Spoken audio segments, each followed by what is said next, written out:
Have you ever wondered why some men seem to rise effortlessly through the ranks of power, while others, more talented, more honest, even more disciplined, remain unseen, unheard, and ultimately forgotten? It is not because the world is fair. It has never been fair. The structure of society, from ancient courts to modern corporations, does not reward virtue in its purest form. Instead, it rewards those who understand the mechanics beneath appearances, the hidden levers of influence, perception, and control. What people call success is rarely a reflection of morality. It is a reflection of positioning. From a young age, you are taught that hard work and honesty will lead you to the top. This belief is comforting but dangerously incomplete. Hard work makes you useful, honesty makes you predictable, but neither guarantees power. Power belongs to those who understand how others think, what they fear, and what they desire, and then position themselves accordingly. Consider this. A man may possess exceptional skill, but if he lacks presence, he will be overlooked. Another man, less capable but more confident in appearance, may command attention and authority. Why? Because human beings are not purely rational. They respond to signals, tone of voice, posture, certainty, and perceived dominance. The illusion of strength often outweighs the substance of it. This is the first principle. Perception shapes reality more than truth does. If people believe you are powerful, they will treat you as such. Opportunities will come to you not because you deserve them, but because others assume you can handle them. And once you are in a position of power, your authority reinforces itself. This is why the early stages of influence are the most critical, before results, before proof, before anything tangible. You must first master how you are seen. But perception alone is fragile. It must be supported by control. Control is not always obvious. It does not always come from titles or positions. True control lies in understanding dependencies. Who relies on you? Who benefits from your presence? Who loses if you walk away? These are the questions that define your actual power, regardless of what your job title says. A man who is liked by everyone but needed by no one is easily replaced. A man who is not liked but is indispensable cannot be ignored. Between being liked and being needed, choose carefully, because one brings comfort and the other brings leverage. This leads to a difficult truth: loyalty is conditional. People speak highly of loyalty as if it is a permanent trait, but in reality, it is a transaction. As long as the relationship benefits them, they remain loyal. The moment the cost outweighs the reward, their allegiance begins to shift. This is not a flaw in human nature, it is human nature. Understanding this frees you from naive expectations. You no longer rely on words or promises. Instead, you build structures where loyalty is maintained through alignment of interests. You ensure that others gain more by staying with you than by leaving. This is not manipulation, it is strategy. There is a subtle but important distinction between control and domination. Domination is loud, aggressive, and often short-lived. It creates resistance. Control, on the other hand, is quiet and sustainable. It works through influence rather than force. A controlled environment feels natural to those within it, even though it has been carefully designed. This is why the most powerful individuals rarely appear desperate or forceful. They do not need to prove their authority. It is understood. Their calmness is not passivity, it is confidence in their position. Now consider the role of kindness. Kindness is often presented as a universal virtue, something to be practiced at all times without question. But in reality, kindness without boundaries becomes a liability. When you give without limit, you train others to take without hesitation. Over time, your generosity is no longer appreciated, it is expected.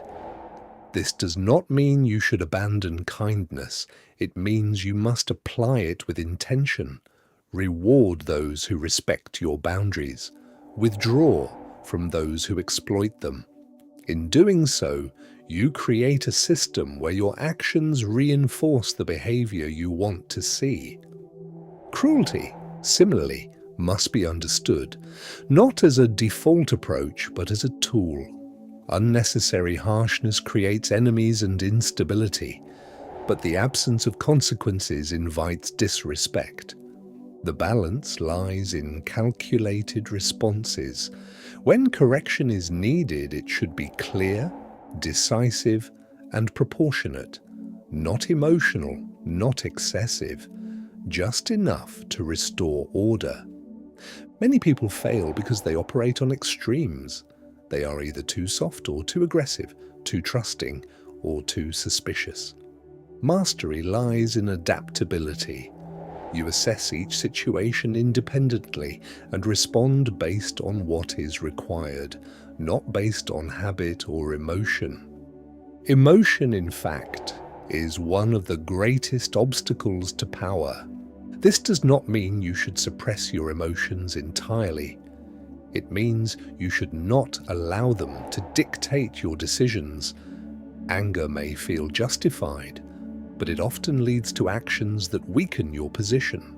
Fear may feel protective, but it can prevent necessary risks. Even attachment, when unchecked, can cloud judgment. The disciplined individual learns to observe emotion without being controlled by it. They pause, they think, and then they act with clarity.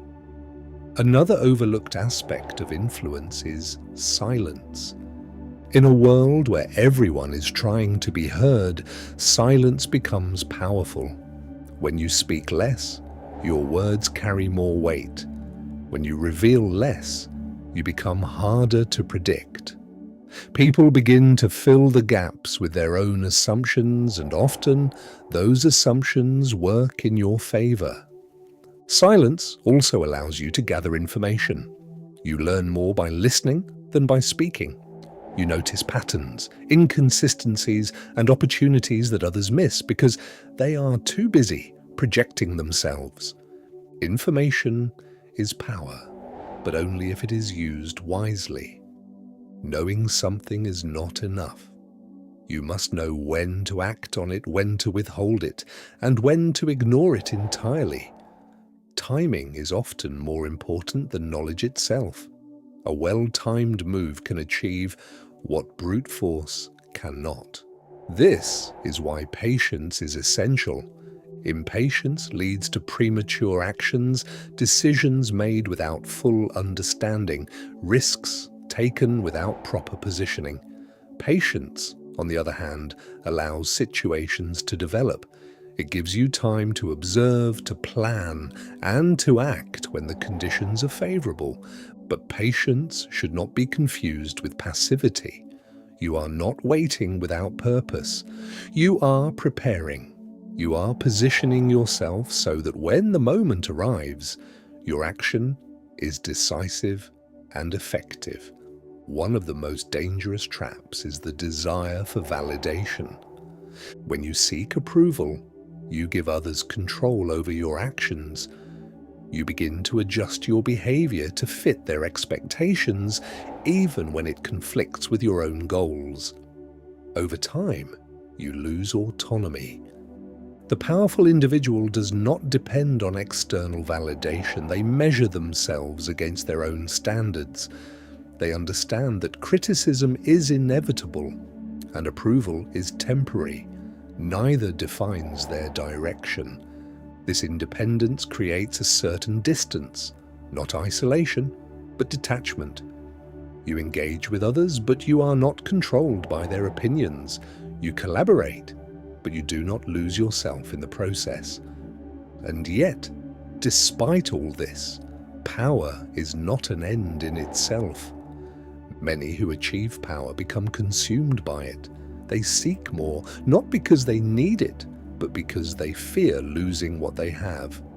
This fear leads to overreach, paranoia, and ultimately collapse. Sustainable power requires restraint. You must know when to advance and when to hold back, when to assert control and when to allow flexibility, when to engage and when to withdraw. This balance is what separates those who rise briefly from those who endure. In the end, the world is not a place of simple rules or clear outcomes. It is a complex system of interactions, perceptions, and incentives. Success does not belong to the most moral or the most talented. It belongs to the most aware. Awareness of yourself, your environment, and the people within it. When you understand these elements, you move differently. You speak with intention. You act with precision. You build structures that support your position rather than relying on chance. And perhaps most importantly, you stop expecting the world to be fair and start learning how it actually works.